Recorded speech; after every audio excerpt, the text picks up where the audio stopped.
I do believe that humanity has reached a crossroad, and I hate to exaggerate that. I don't want it to sound sensational, but I think it's true. I think our species, the species of human beings, is coming to a place where we are deciding about ourselves. We are making a huge decision about who are we, who do we really choose to be.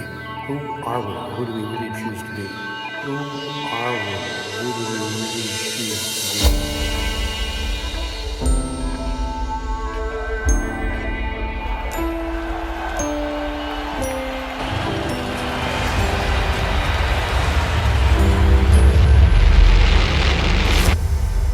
We imagine that the issue is a political issue. Then we say, well, it must be a financial problem. The problem is not political, it's not financial, and it's also, by the way, not military, obviously. Circumstances don't determine who you are, they reveal who you are. And the world that we live in now, the circumstances are changing so rapidly that we're being revealed. There's no such thing as a problem. A problem is essentially a transition.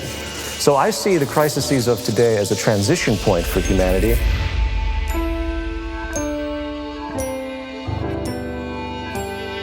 Look down on the human drama and discern through your critical faculties what's going on without judging it. Just discern, what is this human drama about right now, and what role can I best play in it?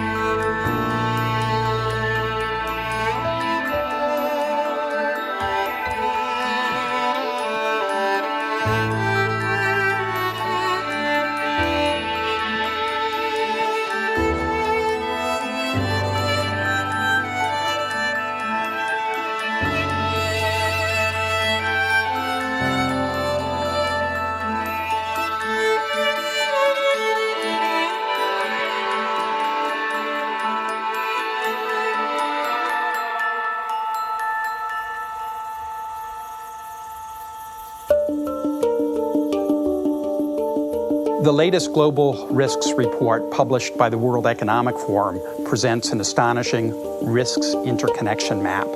It clearly reveals how all global risks are interrelated and interwoven, so that economic, environmental, geopolitical, social, and technological risks are hugely interdependent. A crisis in one area will quickly lead to a crisis in other areas. The interconnection and complexity in this map, compared to our surprise at the impact and speed of the recent financial crises, illustrates the discord that exists between all systems we've built and shows just how disconnected we've become. Our attempts at managing these systems are fragmented and simplistic, and not up to the challenges that we face today. The way we use natural resources is based on our economic system, which is closely related to our social values, which directly affect our psychological and emotional systems and all our actions. What we see in the world is a reflection of who we are. You cannot separate what's happening in the world and what's happening within people. So we're not just in crisis in politics or in economics. Human beings are now in crisis with themselves. When I studied biocybernetics, it was a wonder to see that the more we delve into nature, the animal kingdom, plant life, ecosystems, we see that everything is interconnected through reciprocal actions, some of which we understand, some of which we still don't. But now, human society is also becoming so integrated that it's like a single closed system that encompasses the entire globe. The crisis we're facing now is actually very unique.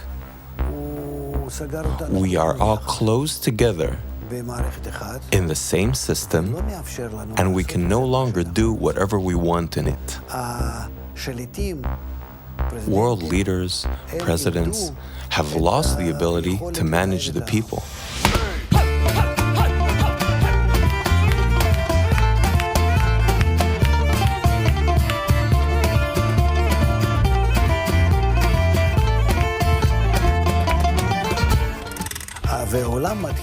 though the world began to move without any reins, but rather according to a new law of interdependence, of connection, the law that is characteristic of integral systems.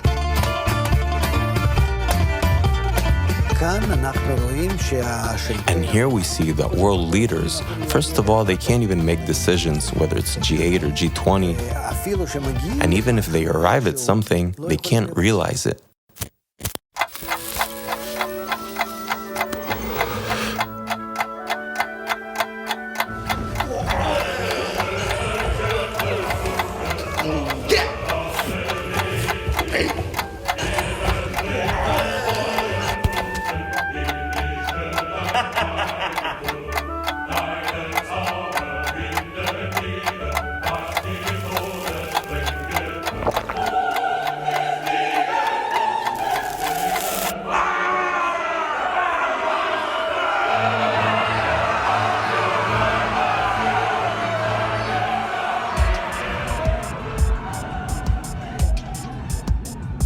In science, we started as Newtonian physicists, and we started pretending like we are machines.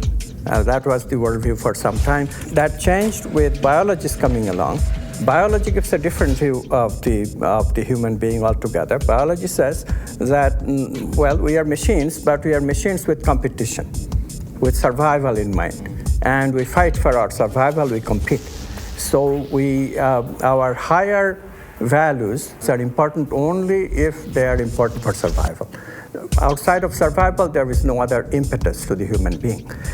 And because of this idea, we have become, as you know, extremely competitive in our society. If somebody else has something, I must get it. If somebody else doesn't have it yet, I must get it before he or she gets it.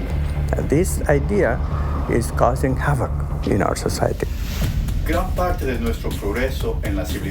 Much of our progress in human civilization has been driven by egoistic competition.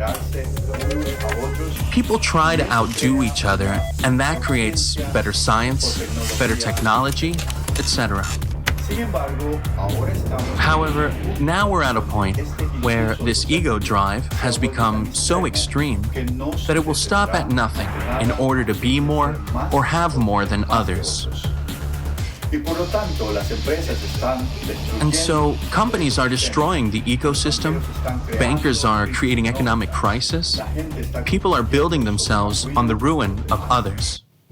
Our food supplies are increasingly at risk, water resources are increasingly being strained, and our financial systems continue to be highly volatile and risky. At the same time, we're also discovering how all our systems are connected and interdependent. Clearly, business as usual is a dead end.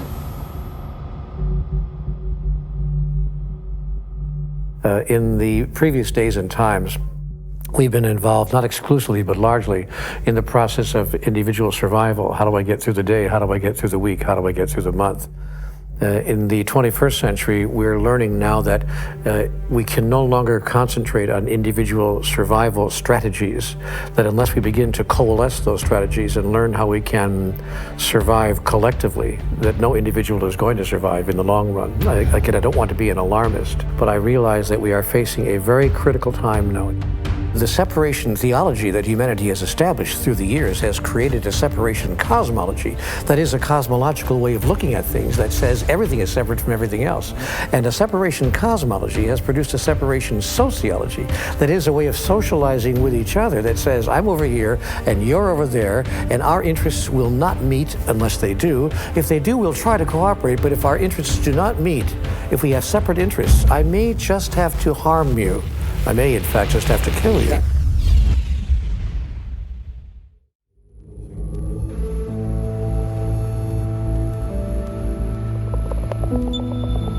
There's an old story, the grandfather who's speaking to his grandson in the lodge, and the grandson comes in and says, I had a dream last night. In the dream, there were two wolves inside fighting, and one was a black wolf and one was a white wolf.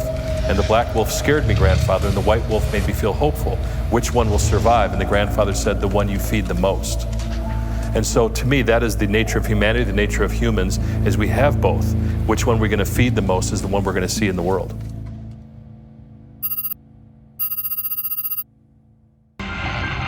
The Ash experiment is one of psychology's oldest and most popular pieces of research. A volunteer is told that he's taking part in a visual perception test. What he doesn't know is that the other participants are actors, and he's the only person taking part in the real test, which is actually about group conformity. Please begin. The experiment you will be taking part in today involves the perception of line length. Your task will be simply to look at the line here on the left and indicate which of the 3 lines on the right is equal to it in length. So, for example, if you... The actors have been told to match the wrong lines. The volunteer will be monitored to see if he gives the correct answer or if he goes along with the opinion of the group and gives the wrong answer. In the first test, the correct answer is 2. 1. 1. 1.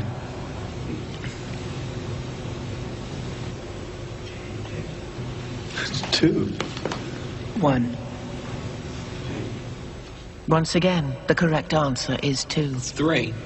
3. 3.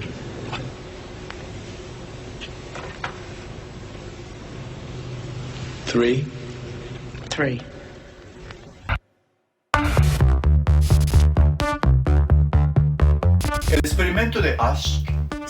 The Ash conformity experiment has been repeated many times.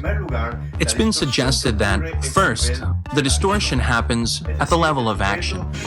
The subject believes the others are wrong, yet goes along with them anyway. Then it happens at the level of judgment. The subject begins to think, maybe they're seeing something I'm not seeing. And then it happens at the level of perception, which means that the subject's actual perception of what's right or wrong is distorted by the majority. Now, when you link these conclusions to what's happening in the world today, you have to ask, in what way have we been using the influence of society? Which is probably the most powerful force in human psychology.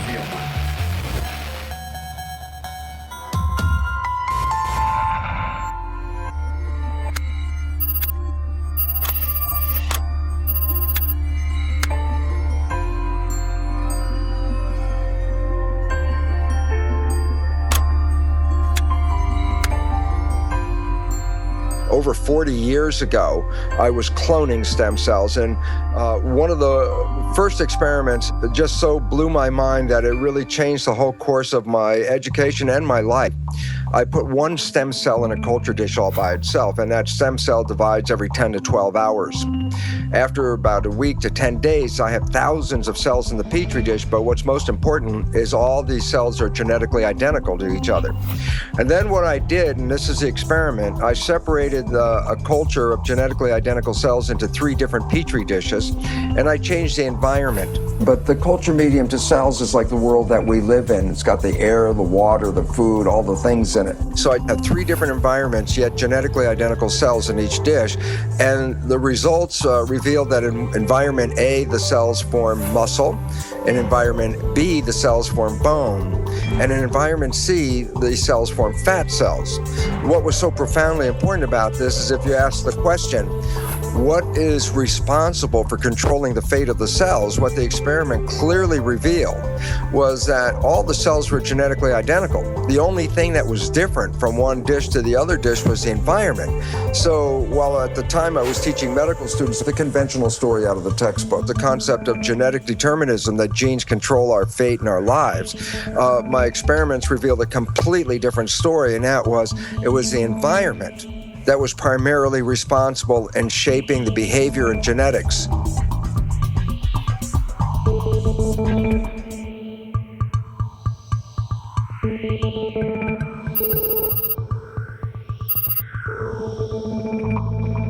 And there's new research out of Harvard Medical School about social contagion. And I think it's kind of obvious and intuitive that you catch the moods of people around you, but now they're finding that people get fat in groups, they get happy in groups, they quit smoking in groups.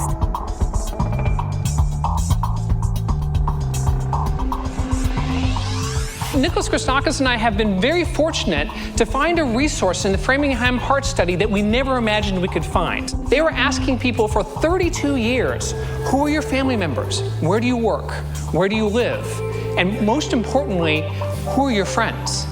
For the first time, now that we have data like this, we are able to get a bird's eye view of networks like the networks that you live in. We had some validated measures of various emotions, including happiness. And what we attempted to show, and were able to show, is that my happiness depends not just on my own actions and thoughts and behaviors, but also on the actions and thoughts and behaviors of the people to whom I'm directly connected, my friends, siblings, spouses, neighbors, coworkers, and so forth, and the people to whom they are connected, and the people even to whom they are connected. And what this finding is showing us is that it's not just behaviors that are spreading through networks, it's also these emotional states that are spreading through networks. So we think that what's spreading is this tendency to transmit ideas, these norms of behavior. You are, in fact, a social organism. You're created by your environment. There's no you and there's no me. Once you begin to think about how everything you do has been taught to you one way or another, granted, you're putting things together and you're making decisions, but your decisions are limited to the information that's been given to you and that you've learned. So I'm a walking amalgam of a social engineering, so to speak. If I see myself as separate from everything else, that I could say is incorrect. For example, everyone knows they have to breathe. Through time, people will begin to understand that their integrity is only as good as the integrity of everything else around them. So what is happening in science is really quite pathetic, and what is happening in the public at large is also equally pathetic, because what is happening is that by pretending to be something, we are becoming that something. By pretending to be something, we are becoming that something.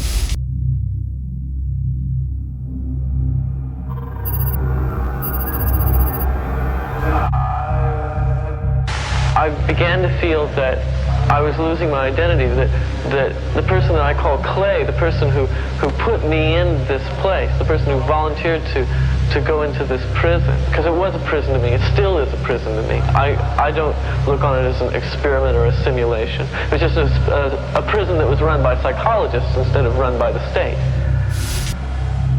In 1971, today's well-known psychologist, Philip Zimbardo, decided to examine what would happen if you take perfectly normal and healthy young students and create a prison-like environment within Stanford University and tell them, for the next 2 weeks, some of you will act as prisoners, and some of you will act as guards.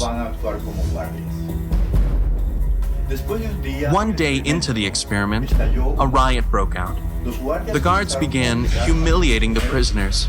They used physical punishments. Some became extremely sadistic. The prisoners began to have emotional breakdowns. Some had to be removed from the study early, and after only 6 days, the experiment had to be completely shut down.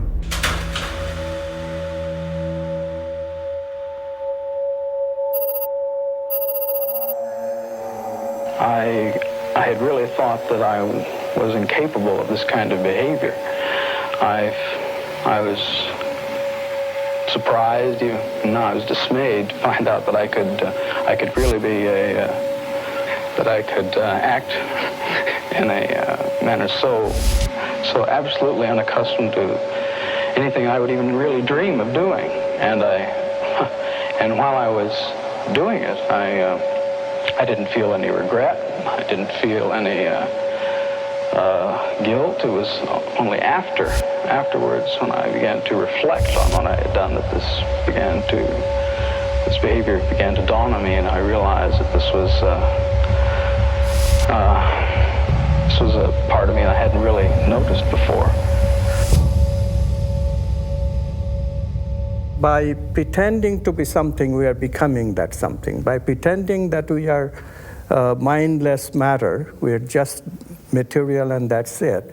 We are excluding the finite aspects of life. We are excluding the finite aspects of our experience. And this is very serious business.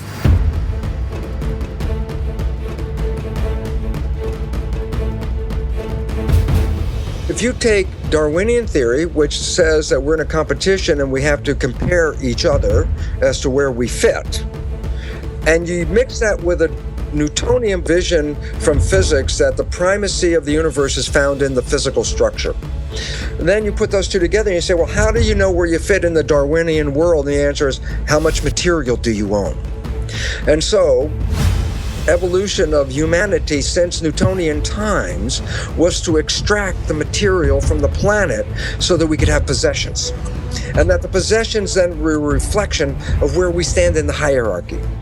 If you're very low in the hierarchy of human life, you have nothing. If you're very high in the hierarchy of human life, you have money and possessions and houses and toys and all these things. So then you say, well, then who suffers from all this? Well, there's great suffering at every level, whether suffering in the physical planet or in the human civilization, there's suffering all over. In order for me as a human to prove my hierarchy, I have to extract the material from the planet. So what do? I mine the planet. I rape the planet of all of its possessions so that I can hold in my hand this chunk of gold and say, see how much I am worth, where is your gold?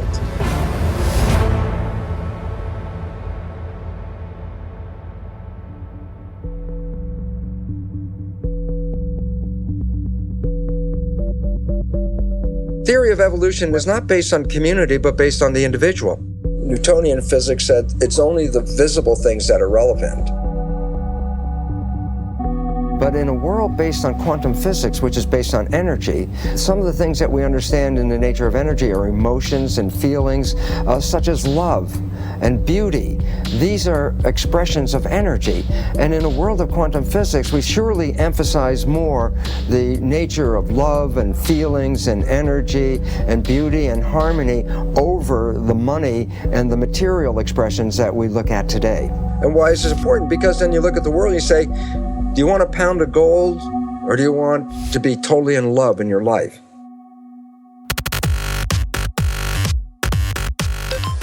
This is a painting known as the Supper at Emmaus.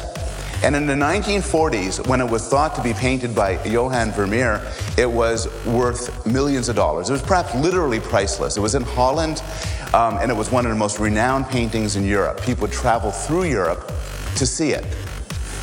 Until one terrible day when it was discovered that it was not painted by Vermeer at all, but by the great forger, Van Meegeren. In other words, it was discovered it was not this painting, but that painting. And all of a sudden, its value dropped to nothing.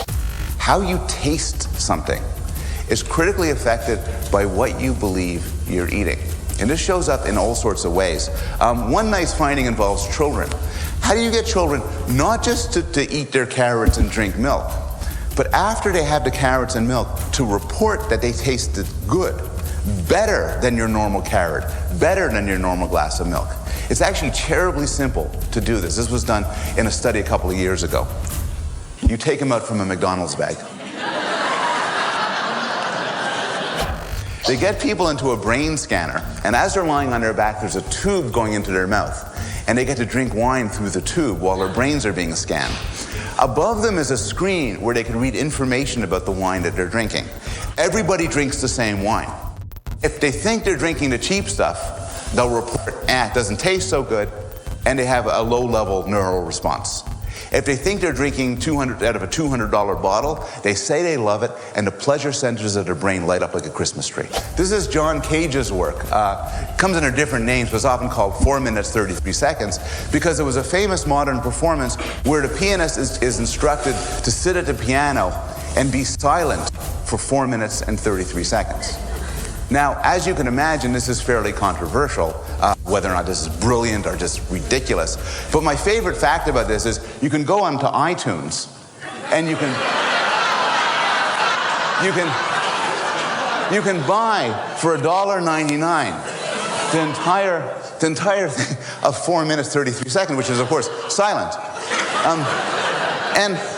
And I've read commentaries on this where people are outraged. They say, look, just turn down the volume of your computer and sit there for 4 minutes, 33 seconds. But psychologically, I think that wouldn't be the same silence. This is that silence from that performance.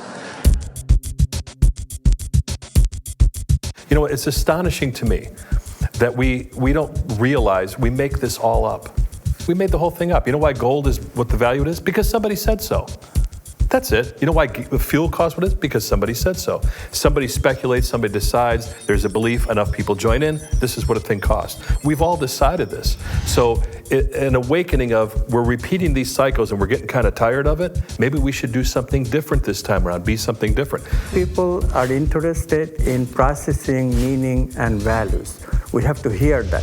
It's the society, the media especially, that puts ordinary people into this vain search of material goodies. Yeah.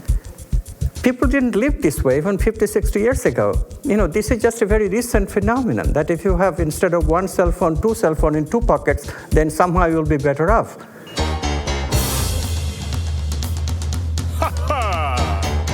Right. I'm the king of excess. I'm the sultan of sales.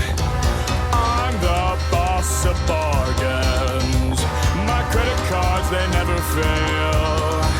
I got a 700 something on my beacon score, which means I don't own a thing and I can buy even more. I'm a buffet eating, tabloid reading, lovable guy. I get the best of the best that my money can't buy. It's a wonderful life. It's a wonderful life with my red-headed wife. It's a wonderful life. The average U.S. person now consumes twice as much as they did 50 years ago. Ask your grandma. In her day, stewardship and resourcefulness and thrift were valued. So how did this happen? Shortly after World War II, these guys were figuring out how to ramp up the economy. Retailing analyst Victor Lebeau articulated the solution that's become the norm for the whole system. He said, our enormously productive economy demands that we make consumption our way of life, that we convert the buying and use of goods into rituals, that we seek our spiritual satisfaction, our ego satisfaction in consumption. We need things consumed, burned up, replaced, and discarded at an ever-accelerating rate. Advertisements and media in general plays a big role in this. Each of us in the U.S. is targeted with over 3,000 advertisements a day. We see more advertisements in 1 year than people 50 years ago saw in a lifetime. And if you think about it, what's the point of an ad except to make us unhappy with what we have? So 3,000 times a day, we're told our hair is wrong, our skin is wrong, our clothes are wrong, our furniture is wrong, our car is wrong, we are wrong, but it can all be made right if we just go shopping.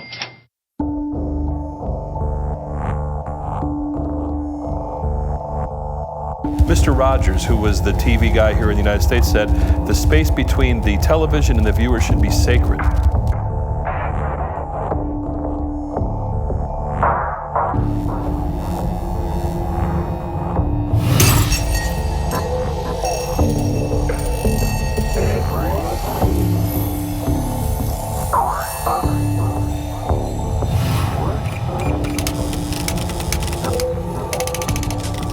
It comes down to money. If they can sell it, if it helps humanity, I don't believe that the make or break point for anything that's done in the media, for the most part, 99%, is about the influence on the consumer. It's about, can we sell it?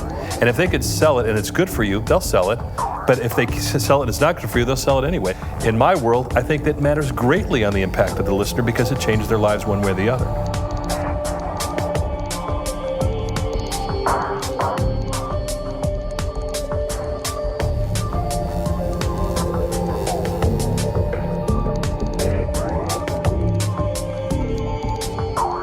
Part of the problem is people are too focused on their own little world, their own little lives, what it is they want to accomplish, when in fact there's really nothing you can accomplish that feels quite as happy as doing it with other people.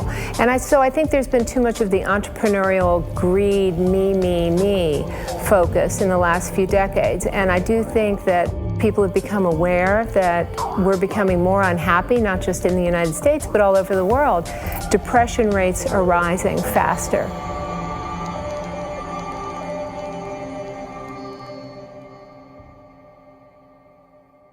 I don't know that people are always aware of it until you ask powerful questions.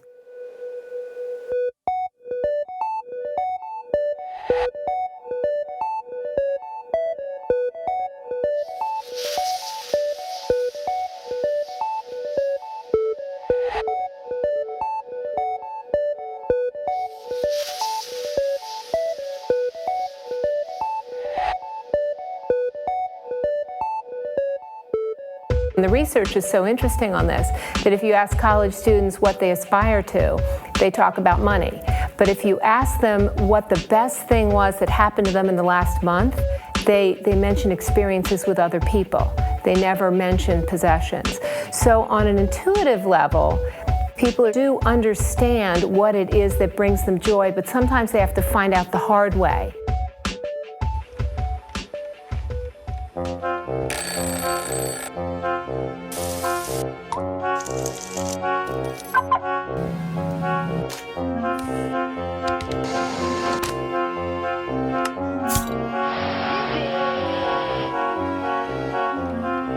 So we're in this ridiculous situation where we go to work, maybe 2 jobs even, and we come home and we're exhausted, so we plop down on our new couch and watch TV, and the commercials tell us you suck, so you gotta go to the mall to buy something to feel better, and then you gotta go to work more to pay for the stuff you just bought, so you come home and you're more tired, so you sit down and you watch more TV, and it tells you to go to the mall again, and we're on this crazy work, watch, spend treadmill, and we could just stop.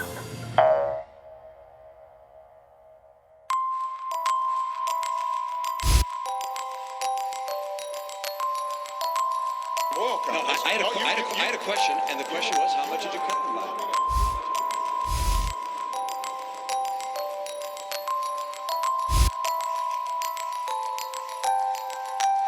We have actually produced more oil. No. How much did you cut licenses and permits on federal land?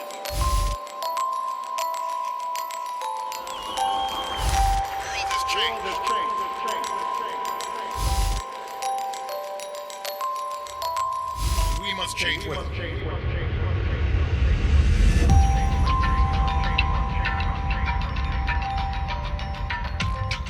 I have written an open letter to President Obama, reviving that slogan. You know, during the Clinton presidential campaign, they had a slogan called, "It's the economy, stupid."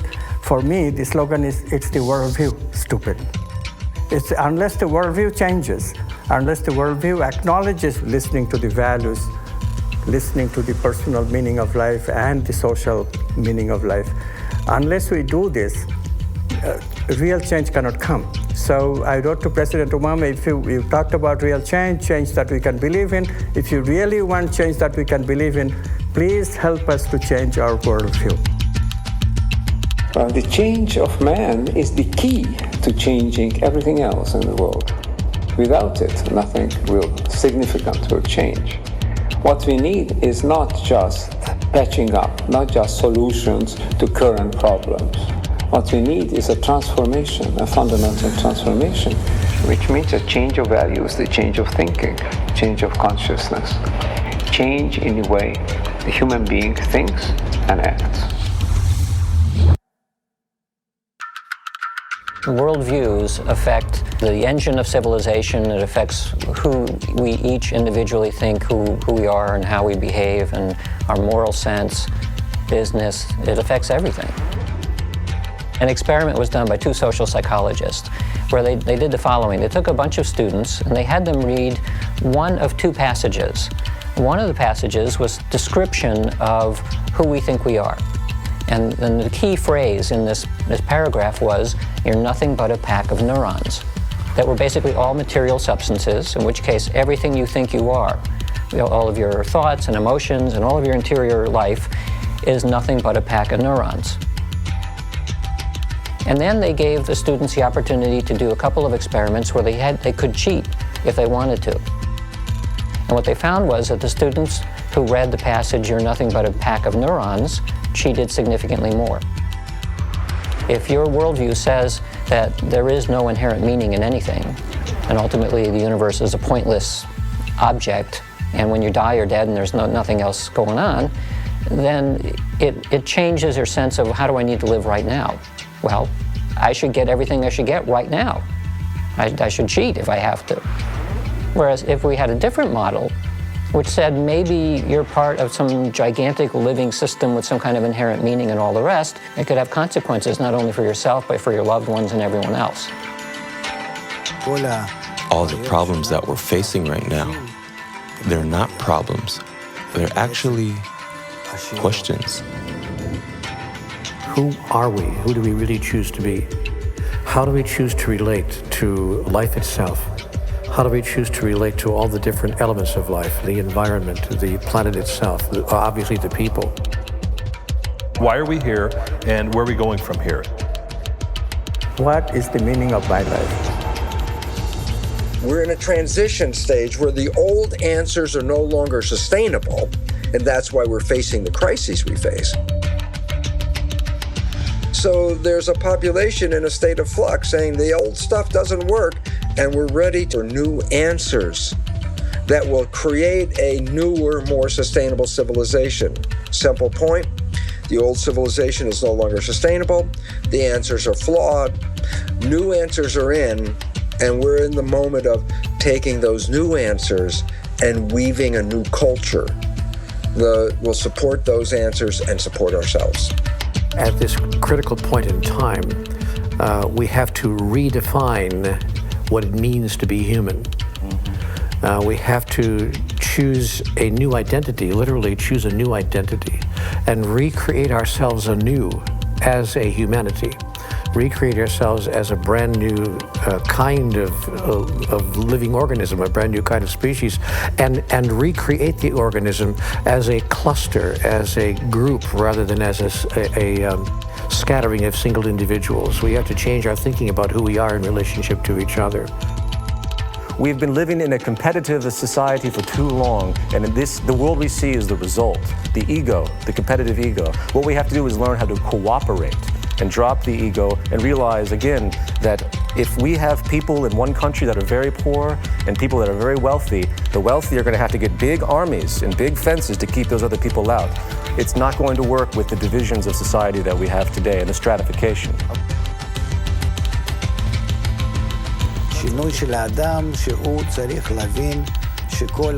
Man has to go through a change to realize that his life should be lived for the unity of mankind, and that we're all like one man and one heart, and we're sharing that desire, sharing that thought.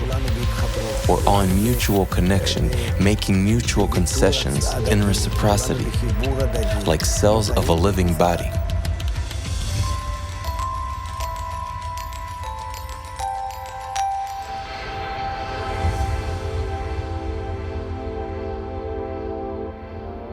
It's so simple, but we make it so difficult, and it's these hard things, these challenges, these horrible things we see are there to urge us to be better than we are. And I think until we start seeing that, they will continue, no matter on all levels. We look at our economic crisis, we look at our ecological crisis, we look at our spiritual crisis, and we say, I'm not happy, society's not happy, what's wrong with us? So that is the trigger. We have to have problems to have solutions. Problems create creativity. There's no such thing as a problem. A problem is essentially a transition. So I see the crises of today as a transition point for humanity. I see them as not necessarily something that's out of the ordinary. Again and again in nature, from the very most ancient bacteria to more recent species, they go through a juvenile phase of hostile competition to establish themselves. And then they discover the economics of cooperation. And when they find that it is cheaper and more efficient and more beneficial for everyone to feed your enemy rather than fighting them, then we are on the way to the new civilization we're all looking for. The wonderful part about nature being fractal is that we can use patterns in nature to understand other patterns that exist, because patterns repeat themselves. So now if you want to look at a pattern that's playing itself out on this planet right now that would give us insight about what is going on. So I say, look inside a caterpillar that's growing. And a caterpillar represents, let's say, 7 billion cells living under the same skin. Each cell is a citizen. And guess what? They're like people like us. They're working every day. Cells in the digestive system are taking the food and breaking it down and making products out of it. Some cells are the motility cells. Those are the cells that move the caterpillar around. The structures of like our highways with trucks and vehicles carrying materials all over the place, something like that. Cells of the immune system are taking their job of protecting the system. Respiration system is making sure fresh oxygen is being delivered. So all the cells have jobs. The caterpillar's growing. If you were in there and a reporter, you look around going, yeah, the economy is going great guns. It's growing every day. Everybody's working, full employment. This is the kind of thing we love to see. How much are we growing every day? Some percent every day. And then the caterpillar reaches a certain stage of growth. And at that stage of growth, it just stops eating. It can't take in anymore at this point. It's reaching a maximum size. Then if you're a cell inside that community, imagine what would happen. That you're on the job and all of a sudden there's less food coming in and you're a digestive cell and you say, well, man, the work is slowing down here. The factory is slowing down. Then all of a sudden it gets to such a low level that many cells get laid off of the job. Now their cell's not working. Why? There's not enough food coming in to keep them all working. And as the food shuts down, then the other jobs are affected because if there's no food, then there's no energy, and all the systems start laying off cells, and pretty soon there's massive chaos under the skin of a caterpillar. Why? The systems stop growing, the cells are out of work, nothing is evolving, and the thing is falling apart. If you were a cell in that caterpillar body at that time, you would look around and say, oh my God, our world is coming to an end. And yet, in the midst of those billions of cells, in among them are other cells genetically identical to them, no different. But they think differently. They respond to the signals differently. These cells have the interesting name called imaginal cells. And these imaginal cells come up with new visions. And what happens is, in the midst of all this chaos, when all the other cells are running around thinking the end of the world is coming, the new imaginal cells are laying out new ideas, new visions, a new plan, a new scheme, a new way of life. And around these ideas, the cells reorganize and they start to create new massive organizations to create something much more fabulous than the previous system. A system that is much more sustainable, a system with a higher level of evolution. And that system they're constructing called the butterfly. So there's a transition from an old world of caterpillar with an old belief system and an old way of life that was no longer sustainable. And therefore, you have two choices in this world right now. You can retain your caterpillar status and go, oh my God, the sky is falling, and be in fear. Or you can say, the caterpillar is going, I want to build the butterfly. Why? Because if I become active and, positive in the process of building the butterfly, I'm engaged, I'm working, we're creating the future. If I sit there and bemoan the loss of the caterpillar, then I'm making myself sick and everything around me. Why? I'm not contributing to our evolution. And so, where are we? We're at the demise of the caterpillar stage of civilization and the rise of the butterfly. What we have to recognize is that all this crisis, etc., is not outside of consciousness. Mm-hmm. It is also inside of consciousness. Mm-hmm. There is a plan to this madness. If we look at biological evolution, all big evolution is preceded by a catastrophe. So this is evolution of the human being that is going on right now. From being overly concerned with the negative emotions and the rational mind to listen to the values. Love, beauty, justice, truth, goodness. We need to hear that. But how do we hear that without the pangs of suffering?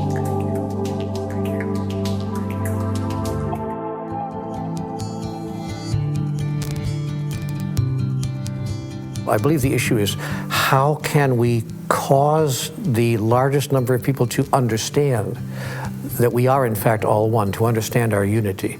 The environment has to be changed so that we are supported in a way where we respect each other, while our value systems have to understand that we cannot survive any longer through our logical reasoning with the competitive mentality that's been perpetuated for so many generations. If the environment continues to reinforce this selfishness, it's going to be that much more difficult to climb out of it. So if we create an environment that helps us to have the courage to give, and it rewards and reinforces giving, then I think we'll move much more quickly into that type of bestowal mentality. What we're beginning to see now is the fall of all the major institutions, whether it's economy, politics, education, healthcare, every fundamental level of institution in the world. So there's going to have to be changes at every level. And it starts with education and awareness. Why? Because the knowledge we bought into of who we are and why we're here turns out to be archaic beliefs that are not supporting our survival. We have to go from our old limiting beliefs that brought us to the current state of the world, rewrite those beliefs so that as we take the next step forward, we do so with new awareness, new power, and a new understanding of where we want to go. So we need to change education. Just imagine, what would happen if we changed our environment completely? What if we would constantly hear in the news, through art, entertainment, advertisement, that we're all interdependent, that we're all interconnected as one integral system? How would our world look like? How would you relate to all the others in that system?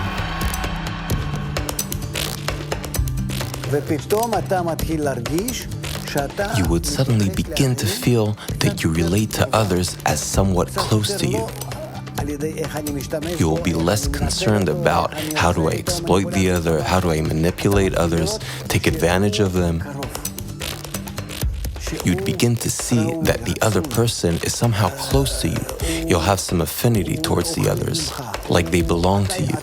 You'll start considering them just like you think about your children or your family. You take them into consideration when you think about doing something in life. You think, how will it affect them?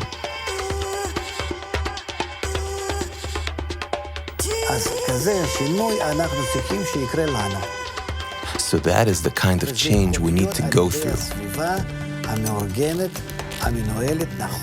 And it can happen to us through the proper environment that we create for ourselves.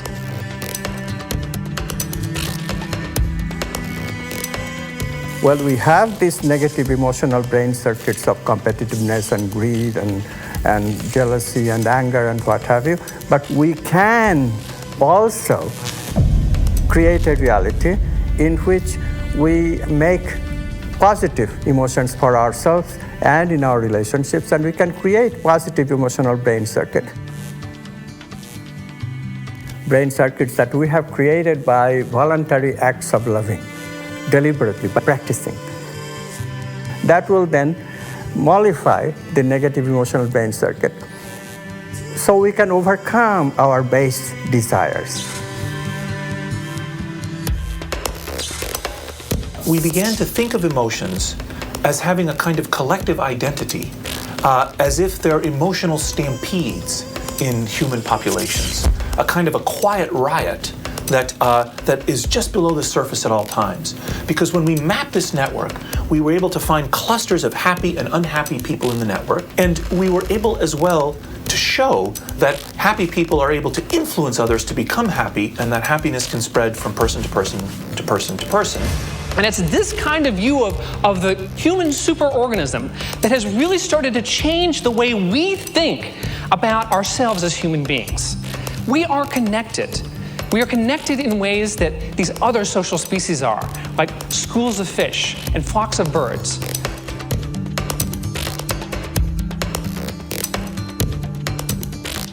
Animals have this.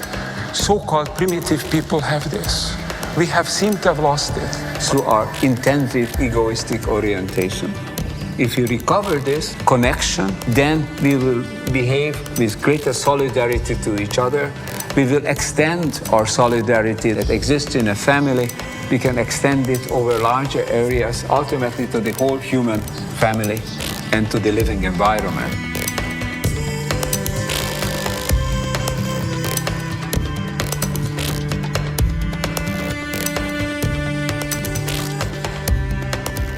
We can encourage people in all walks of life, in all kinds of organizations, to come to the notion of true global family and implementing the kind of world we really all dream of. What has increasingly been found is that the happiest people have vibrant social networks. They work hard at cultivating the relationships with other people. So it's the togetherness, the bringing people together that brings people the most joy.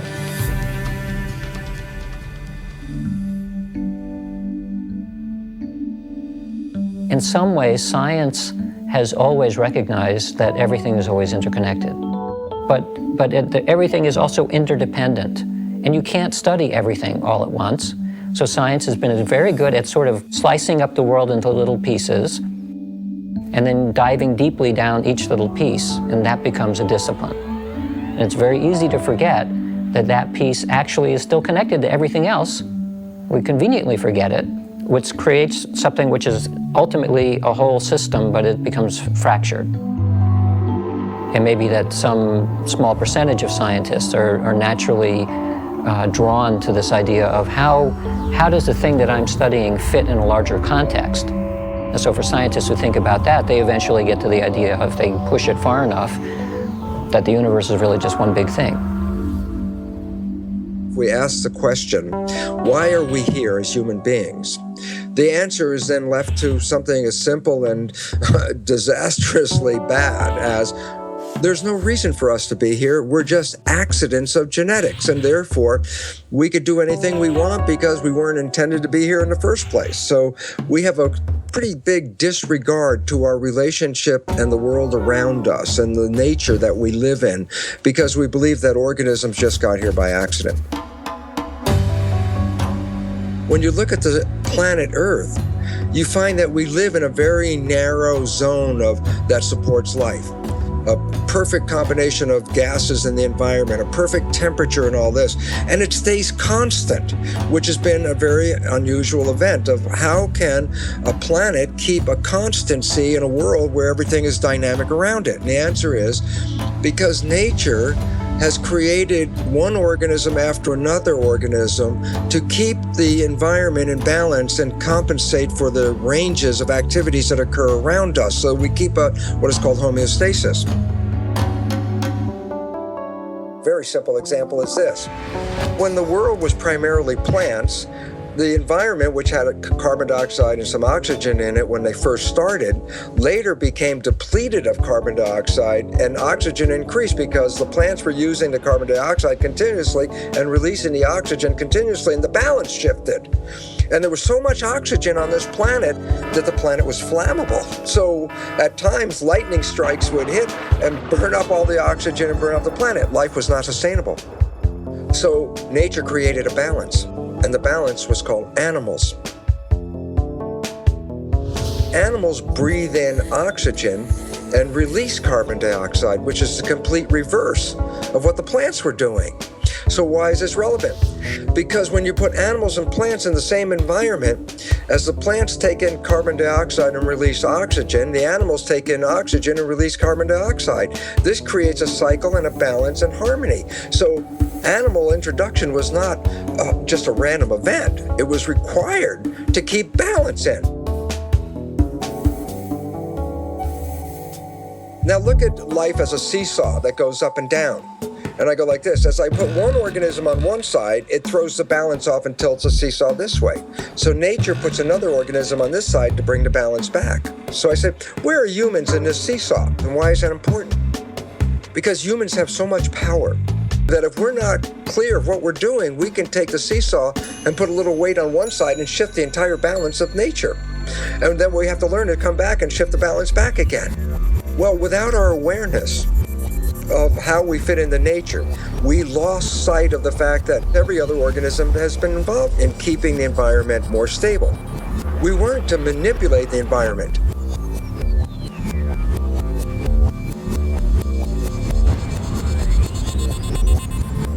But if the balance now shifts way off because of humanity, then it means that nature will no longer support human life on this planet. It says that we have upset the balance of the environment and are causing our own extinction. So the writing is on the wall. We have to work collectively to create harmony back in the environment. When we become aware of this, we can engage in that activity as the primary direction of human civilization.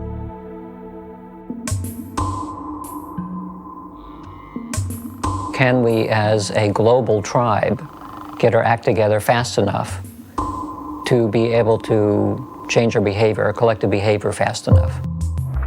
There is a great potential, because it's not that if everybody has to change at the same time. What we talk about is a critical mass. You don't know how many people have to change for it to spread. But the fact is that when people begin to think differently, begin to act differently, that has an effect on others, it spreads. Scientists at RPI have found that when just 10% of the population are deeply committed to an idea, their idea will always be adopted by the majority of the society. Now, what's interesting is their mathematical model shows that it's like a spontaneous leap. That is, below 10%, there is no visible progress. However, above 10%, the idea spreads like wildfire. I don't think it's going to occur first on the whole among the leadership, neither political nor business leadership. I think there are always exceptions, and there are very enlightened political leaders, the enlightened business people. But on the whole, these people have too much stake on the present system, and they are afraid of change, because their own base of power and wealth lies in maintaining the current system. So the change has to come from elsewhere. I don't think it can come from the very poorest people. The very poorest people, maybe 2 billion people in the world, try to survive somehow. They have to get the food and the housing and the job and the healthcare and the education that is a minimum requirement. We can't expect it from that, maybe 200-300 million people who are really the wealthy and the leading classes. It has to come from those who are in between, who have a choice, who are becoming increasingly concerned, and who know that something needs to be done, and the hope is that they will wake up.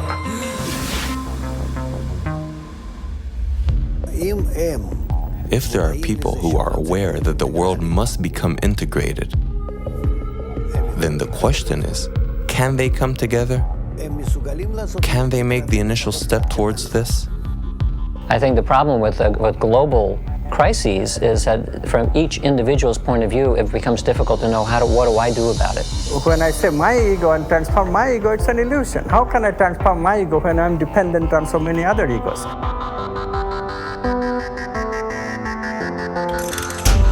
So because of the efforts of a few, changes will start occurring. How? Because the pressure, evolutionary pressure, is acting on everybody. It's just that they don't have the right context. All they need is a trigger. The trigger will be provided by this upper echelon of people who are working together to develop positive emotions.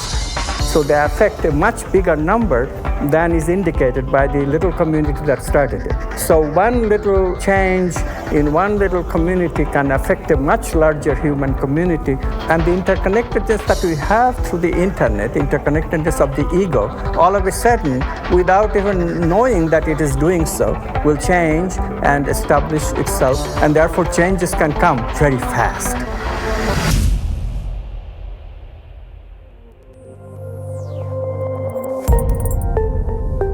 The basic idea is that there's this vast fabric of humanity stretching endlessly into the distance. I'm connected to you and you to others on out endlessly.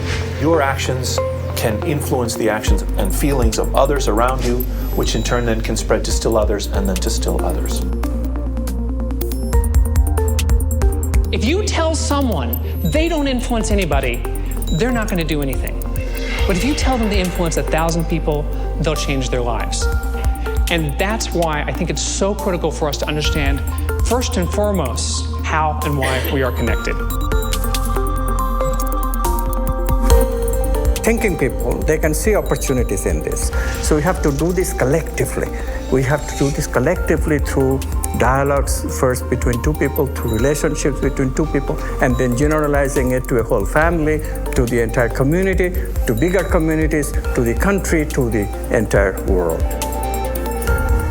Change the society to recognize that we cannot do this by ourselves. We cannot do this alone. It's actually very simple what we have to do.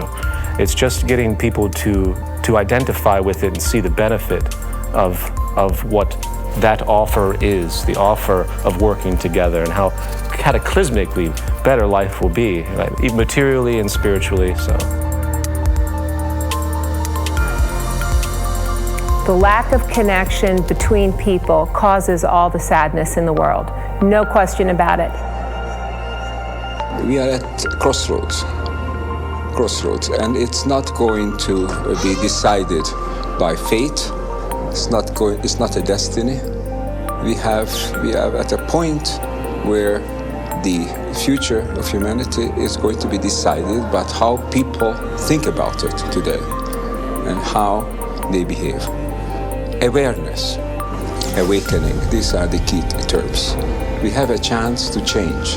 One thing we have to recognize is that to change is no longer a question whether or not. Change is coming. The only question is whether it's coming unexpectedly and abruptly on us so that we can't do much about it, we become victim of it, or whether we can anticipate it, create those major changes that will bring about a better future. And that is the unprecedented task of the generation now living.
For the boys and the girls, cause the way we were living don't work no more. Divided into artificial classes, rich and poor. Individual success at the cost of others. It put us here, where it's brothers killing brothers. Yeah, and then we left with lots of crying mothers. It's turned people into haters instead of lovers. It seemed egoism brought us happiness. Now everybody depressed and laughing less. Yeah. But homie, now we past this, and it's time to spread the love to the masses. And our task is to fix our glasses.